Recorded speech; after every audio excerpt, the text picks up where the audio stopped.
Muy buenos días, muy buenas tardes, muy buenas noches. Hacía mucho que no nos veíamos, nos tomamos unos días de descoordinaciones y problemas técnicos, pero le damos nuevamente la bienvenida a esta decimoprimera edición, si los números no fallan, de Geochiringuito de Valores, Geochiringuito político en realidad, como siempre digo, ¿no? Este desprendimiento tan lindo que se armó de la noche a la mañana, casi como un ataque relámpago, podríamos decirlo, en estas semanas tan bélicas que estamos teniendo, vamos incorporando algún que otro concepto y tema más militar. Álvaro, Miki, buenas noches, sean bienvenidos a esta decimoprimera transmisión. Muy buenas, Juani, muy buenas, Miki, muy buenas a todos. Aquí volvemos y con más de lo mismo, ¿no? Pero con diferente. Pues seguimos Y bueno, últimamente, las noticias siempre andan del mismo tema, pero es que va abriéndose mucha cosa, ahora veremos, pero y la verdad es que, a ver, creo que el hecho de no te... La semana pasada intentamos hacer este mismo streaming y lo tuvimos que actualizar porque, bueno, la vida, los problemas técnicos y demás, pero claro, cada semana que pasa nos permite ir aportando un poco más de valor. Y no es que queramos ser reiterativos y queremos plantear otras temáticas, pero la verdad es que lo que más hoy inunda medios, pantallas, redes sociales, el día a día, la coyuntura, es el conflicto que está sucediendo en la Franja de Gaza entre Palestina e Israel. Entonces, bueno, vamos a tener que seguir ahondando un poco más en esto. Hoy Álvaro, vamos a hablar un poco respecto a la posición de Irán, un jugador más que importante y destacado en toda esta situación. Eh, ¿Y por dónde empezamos? pues efectivamente hablaremos de Irán Irán y amigos, porque veremos la alianza militar. También Irán y enemigos, porque veremos contra quién se enfrenta, quiénes son los enemigos. Y al final esta pugna geopolítica que hay en Oriente Medio, en la cual cada vez está interviniendo más actores y como veremos poco a poco, tiene es un escenario regional con influencia a nivel global.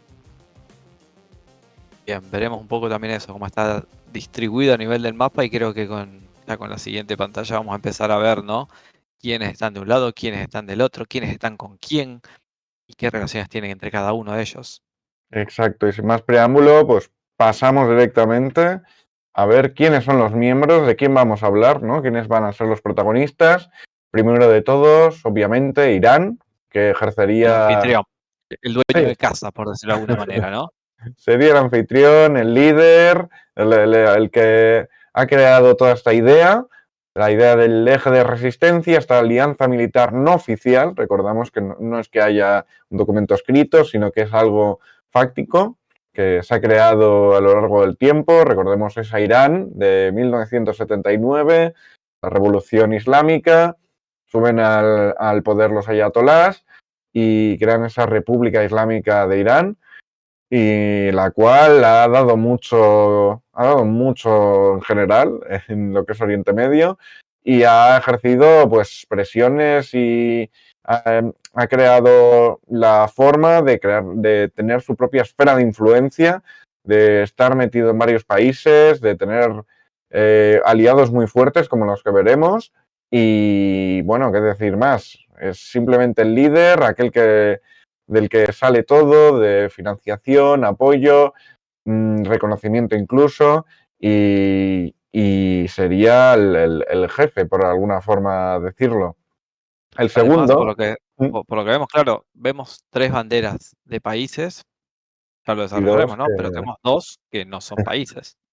No, como veremos, es una alianza bastante compleja, en el sentido que como alianza militar tenemos, así que se nos viene seguro, la OTAN, que pues está España, está Portugal, Estados Unidos. Aquí será más complejo, porque bien no está el país. El que sí que está es Siria, el cual sería el mayor aliado de Irán, un aliado el cual es curioso, porque si bien Irán, como hemos dicho, es una república islámica, en el caso de Siria sería un régimen más bien secular, en el cual pues, se permiten varias religiones, y en sí no tendrían un gran papel a nivel de política. Se separaría mucho esto, ya que el régimen está basado en el baazismo, que es una ideología, pues eso, que propone la separación entre Estado y religión. Y de todas formas, el régimen de Assad se ha mostrado muy favorable a Teherán, se ha mostrado muy competente en el sentido que se ha sabido, sigue existiendo más que nada después de todas las adversidades, que como veremos está muy relacionada con el eje de resistencia, y sería, así como resumen, el mayor aliado, país en el cual controla las fuerzas armadas, controla todos los medios del Estado y que sería esencial para esta alianza. La siguiente bandera, bueno, ahora es la que estamos viendo mucho, ¿no? Es la que flamea por todo el mundo, ¿no? Sí, Hoy sí. no hay evento de noticias o político donde no estemos viendo esta bandera.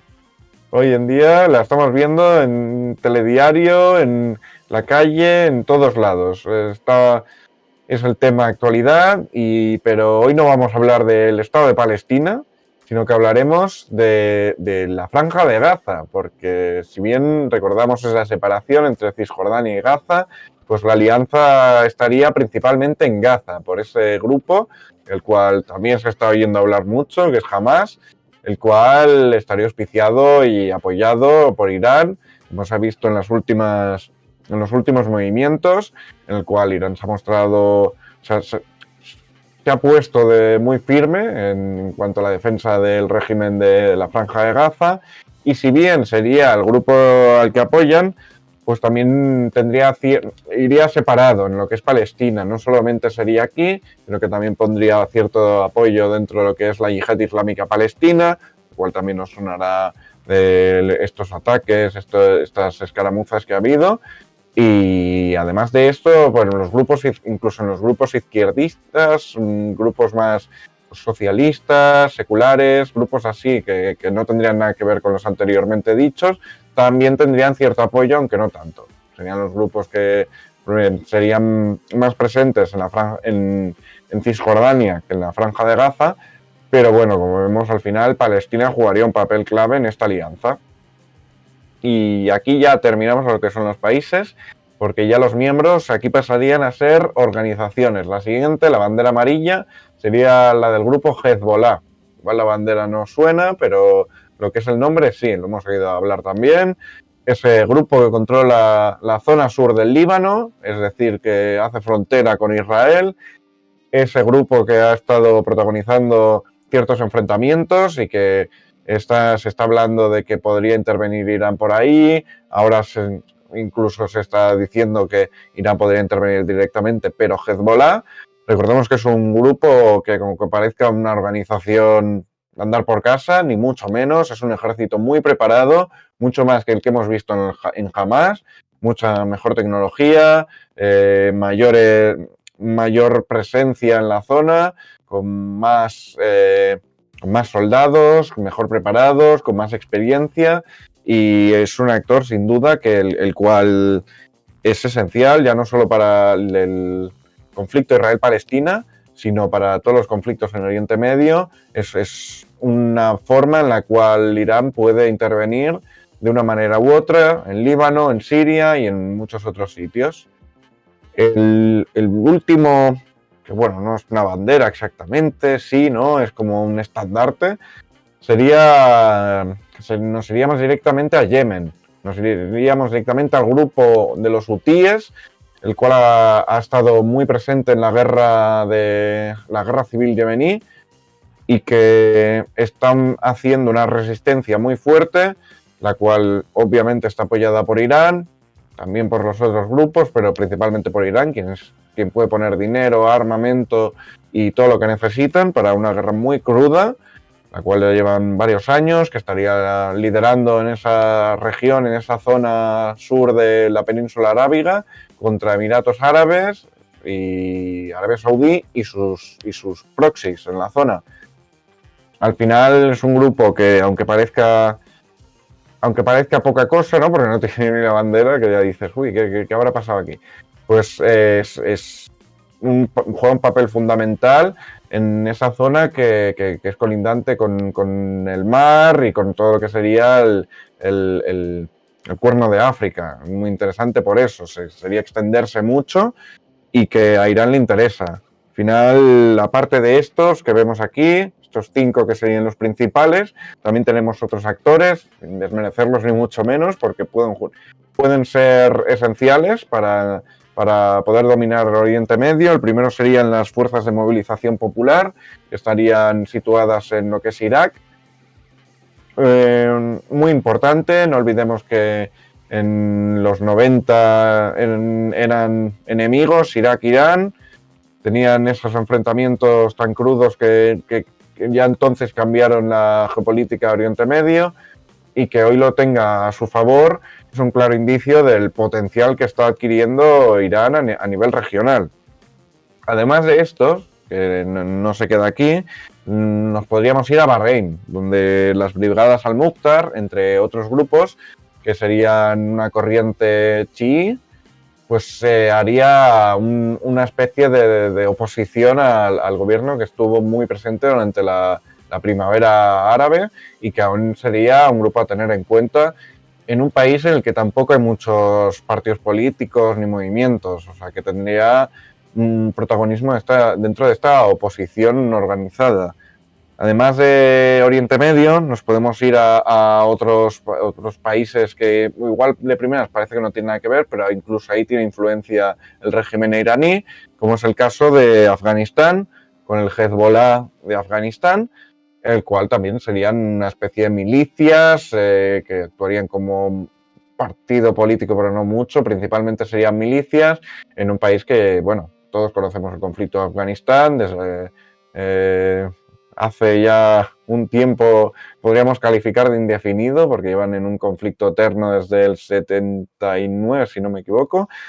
Y además de esto, podríamos irnos también al Cáucaso, donde está, bueno, la República de Azerbaiyán, con el grupo Hüseyin-Çiler, creo que se dice. Igual lo he dicho mal, igual alguien me corrige, pero ese sería otro grupo chií, que es un país de mayoría chií, y que, bueno, a pesar de lo que podamos pensar de primeras, Irán en el conflicto armenio-azerí pues apoyaría a Armenia, y entonces este grupo le serviría para compensar esa derrota armenia que hubo en el último, esa guerra express que duró nada, y que, bueno, incluso ahí tendría presencia, que nunca está de más tener presencia en un país el cual, pues bueno, grandes reservas de petróleo, el paso para los oleoductos, muy interesante también.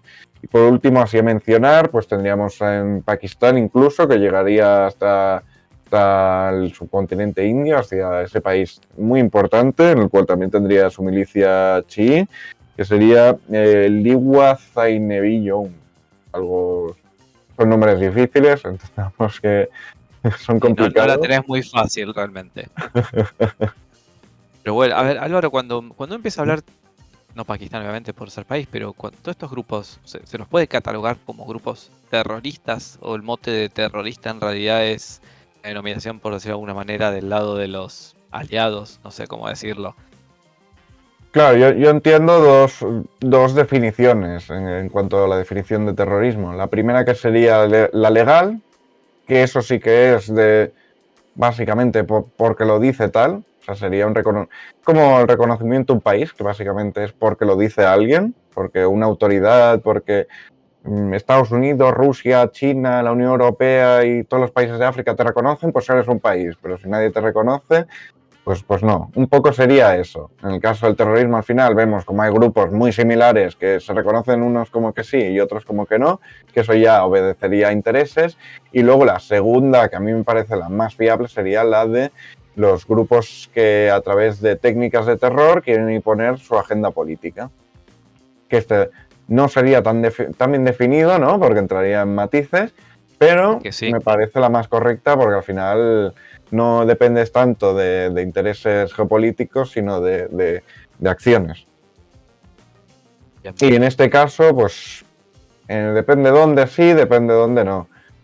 También hay que entender que hay algunos países que son guerras continuas, entonces, ¿qué no es terror ahí?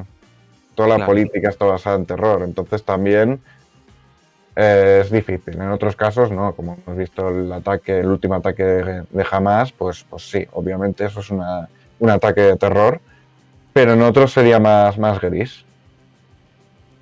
¿Qué más tenemos, Álvaro? Y bueno, estos serían los miembros, pero también hay otra gente, otros países, otros movimientos, los cuales pues no serían aliados, no entrarían dentro de, no serían del grupo de amigos del eje de resistencia, pero serían grupos afines, países que apoyan de una u otra forma, que como tenemos aquí ya nos sonará alguno.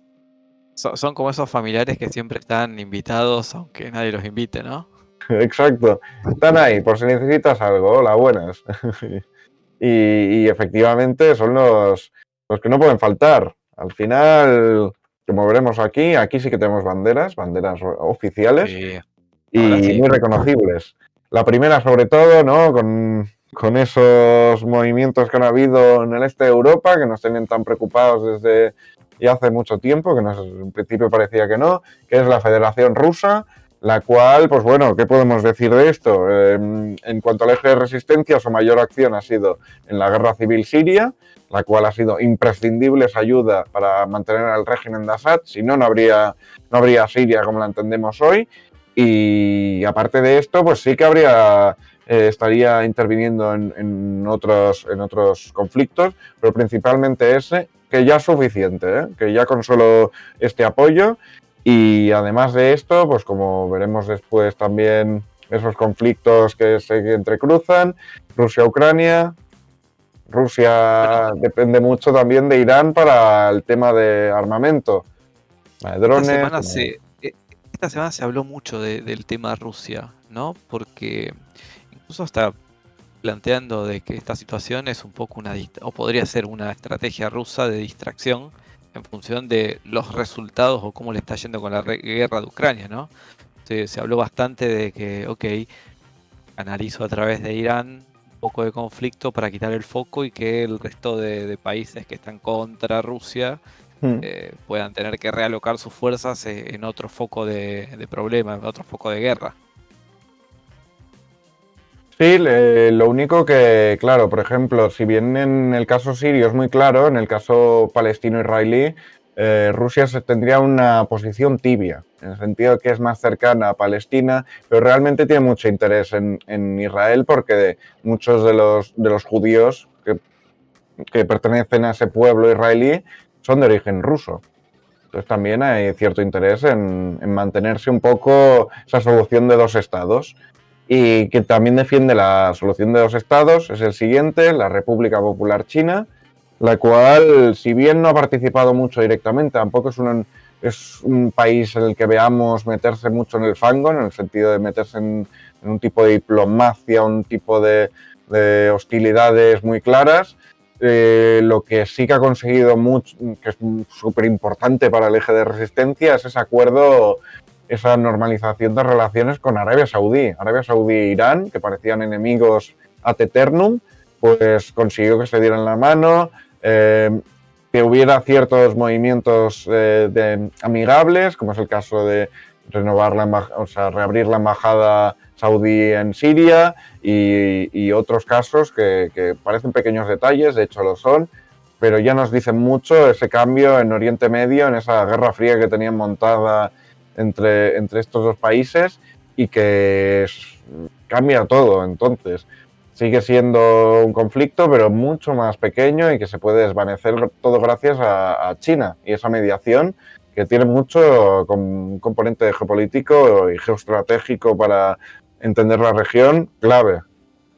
Y aparte de actores así más extranjeros, digamos, tenemos un jugador árabe, el cual no estaría dentro del eje, pero tampoco estaría fuera, en el sentido de que tienen ciertas sinergias, y es el caso de Argelia, la cual, como todos sabemos, tiene ese conflicto con Marruecos por el tema del Sáhara Occidental, cual apoyaría ese régimen del Frente Polisario en contra del régimen de Rabat, en lo cual, por oposición a las monarquías islámicas, que estarían siempre más cercanas a Estados Unidos, por entenderlo de alguna forma, en el caso de Argelia, al ser un aliado histórico de Rusia, pues además tendrían ese componente histórico que uniría mucho más a lo que es el frente de Irán, ¿no?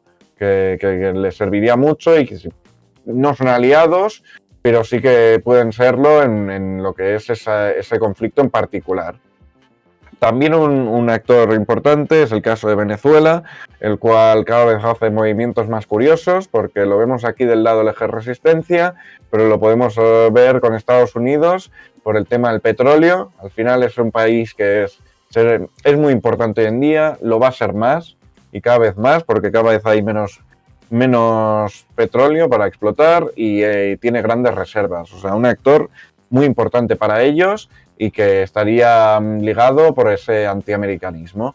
Y el último, que pocas veces lo vemos, pero cuando lo vemos siempre choca, es la República Democrática de Corea, también conocida como la Corea del Norte, la cual, pues, si no tiene no tiene demasiadas cosas, lo que sí que tiene es un gran armamento que lo exporta a esos países que están en contra de Estados Unidos, como sería el caso del eje de resistencia, y que, bueno, sería una buena ayuda para lo que viene siendo un conflicto que parece que cada vez es más militar y menos político. Y estos serían los 5 principales. Si bien hay otros casos a mencionar, que podemos poner a Qatar, cual, pues bueno, es aliado también de esa forma, ¿no? Porque ahora sí que lo vemos, sobre todo por el tema de Hamas, pero en otros conflictos igual no participa o pasa un poco el tema, ya que tiene sus propios intereses y su propio eje geopolítico y que cada vez está siendo ese tercer partido en lo que es el mundo árabe. Y si bien hemos visto los miembros y aliados, sí, dime. Ahora tenemos que ir del otro lado de la historia. Claro, esto no se organiza contra nada, sino que, bueno, como vemos aquí ya entendemos cosas viendo estas 3 banderas. Al final, el eje de resistencia. ¿Resistir contra qué? Pues claro. ¿Quiénes resisten? ¿Contra quién es la lucha? ¿Dónde está? Exacto. Y acá se pone más difuso, ¿no? Porque, así como dijimos al principio, hablamos primero de países, pero también hay países y hay otros sectores que son los que están involucrados. Y hasta me animo a decir polémicos sectores. Muy polémicos, muy a tratar con cuidado, porque los 3 primeros igual nos suena, los 2 últimos no, pero no sonarán, seguro. El primero de todos, USA, los Estados Unidos, que siempre desde el 79 está en contra del régimen iraní, que se apoya esa oposición, y que sería, pues si tuviéramos que organizarlo en unos ejes, este eje de resistencia que tuviera como unos pilares sobre los que se fundamenta, el primero sería muy ligado con Estados Unidos, ese antiamericanismo, ese estar en contra del modelo americano, cual es el más expandido por el mundo, y en este caso sería resistir a qué, a esa influencia americana, a esas intervenciones que ha habido por Oriente Medio, las cuales ha creado mucha enemistad con el régimen de Washington, y que, bueno, sería el más importante de todos los que vemos aquí, con diferencia, sería el enemigo a batir, el enemigo al final del juego, y que Irán lo tiene claro, y que si tiene que apoyar a alguien en contra de Estados Unidos, lo va a apoyar, aunque sea alguien que ni le va ni le viene por el hecho de esta pugna que tiene a nivel global. El segundo, que es la otra gran bandera que estamos viendo estos días, sería Israel, que si volvemos al tema de los pilares, en este caso sería el antisionismo. El sionismo, para el que igual alguien no lo sabe, es la ideología que defiende la creación de un Estado judío. Puede ser Israel u otro cualquiera, pero en el caso que nos acontece hoy sería el Estado de Israel, el cual, como hemos visto antes, ahora se apoya a Palestina, pues se apoya a Palestina en contra de los intereses israelíes, y que sería, pues si bien en Estados Unidos es muy feroz ese antiamericanismo, el caso del sionismo sería igual o incluso mayor, diría, porque sí que hay esa enemistad, ese conflicto histórico y además en lo que es Tierra Santa, ¿no? Que siempre tiene más añade leña al fuego, y que serían los 2 grandes enemigos. Si bien el tercero, que también sería polémico, en el sentido de que lo que hemos dicho antes sería Arabia Saudí, ese rival, este sería el que rivaliza con Irán para tener ese control de la esfera de influencia en Oriente Medio, y que si bien se ha relajado mucho, tenemos claros ejemplos de enfrentamientos y que aún sigue el conflicto, como es el caso de Yemen, el cual todavía se está disputando y que, bueno, desde la primavera árabe a lo que se llamó el invierno árabe, se protagonizaron muchos enfrentamientos indirectos entre Irán y Arabia Saudí, los cuales, pues bueno, no se olvidan sin más. Es el rival que igual a día de hoy es menos importante y que en el sentido no porque no sea importante, sino porque ha tomado una desescalada de las tensiones. Y los dos últimos, bueno, también... Eso sí, los polémicos ahora, los que no son Exacto, estados. estos ya, cuidado. Estos Pero que empezaron a tienen... aparecer esta semana, banderas, las he visto.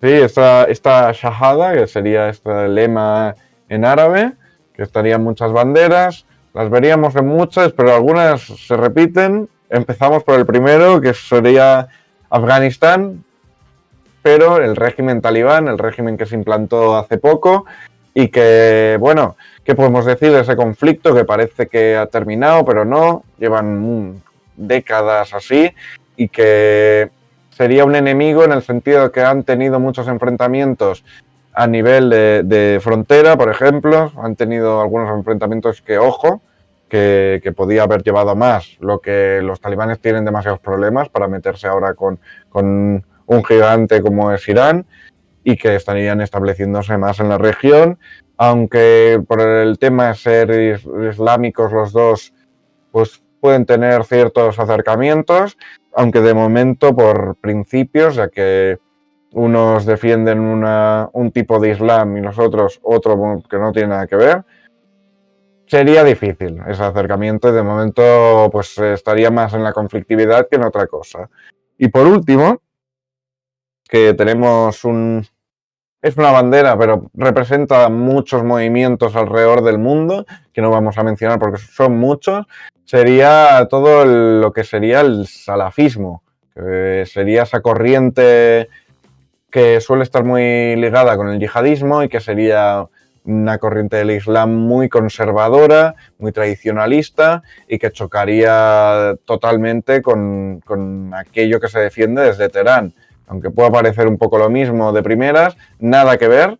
Es esa contradicción que tienen dentro de las interpretaciones y que lo podríamos ver representado en lo que es el grupo terrorista Al-Qaeda y todas sus células y componentes regionales que puedan existir, que estarían presentes en todos los conflictos de Oriente Medio. O sea, eso siempre hay alguna escisión, algún grupo afiliado y que serían muy importantes a nivel pues de tanto de ataques más terroristas como de ofrecer unas guerrillas, una insurgencia que sea a tener en cuenta. Y el otro gran actor a nivel internacional sería el Daesh, llamado Estado Islámico, que tuvo mucha presencia en lo que es Siria, que es uno de los grandes pilares de este eje de resistencia, y que a pesar de haber perdido ese territorio, ¿no?, que a nivel visual lo veamos como que se ha desvanecido y tal, para nada más lejos de la realidad, ya que tendría grandes conexiones alrededor del mundo y que tendría un poder pues muy importante y que se le opondría a los intereses de Teherán. Entonces, estos grupos, además de los que pueda haber a nivel más pequeño, a nivel más concentrado o que no tengan afiliación, de salafismo yihadista, supondría el último gran enfrentamiento que tendría Irán, su último gran enemigo, ya no solo en la región, sino allá donde se quiera expandir. Y otros a tener en cuenta que pueden parecer menos importantes, pero siempre pueden resplandecer de repente, ¿no? Y protagonizar pues casos importantes. El primero de todo, la oposición iraní, sobre todo por ese grupo que sería más bien un origen, bueno, como socialismo islámico, así una mezcla un poco curiosa, que sería la Organización de los Mujahidines del Pueblo de Irán, pero no solo ellos, sino todos los grupos opositores que se oponen a esa revolución del 79. Además de esta oposición tendríamos Marruecos, por lo antes mencionado con Argelia. Luego también, claramente, con todo lo que está pasando con Ucrania, porque al final le estás vendiendo armas a Rusia, eso muy bien no le sienta. Y aparte de esto, pues esos envíos de armamento, todo esto. Yemen, como es obvio, por esa guerra también que parece que no tiene fin.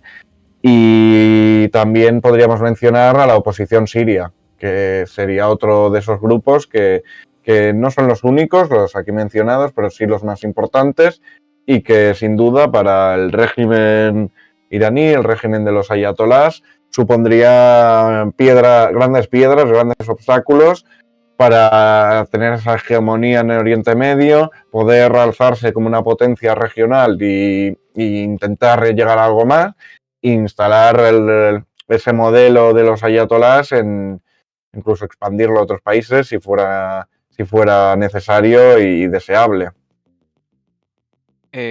Bueno, creo que tenemos una foto bastante clara ya de todos los que están participando de este cada día más convulsionado conflicto, ¿no? Que tiene todas sus ramificaciones por todos lados, ¿no? Cambia de continentes, parece, empieza en uno, cambia al otro, empiezan actores de de todas partes del mundo ya.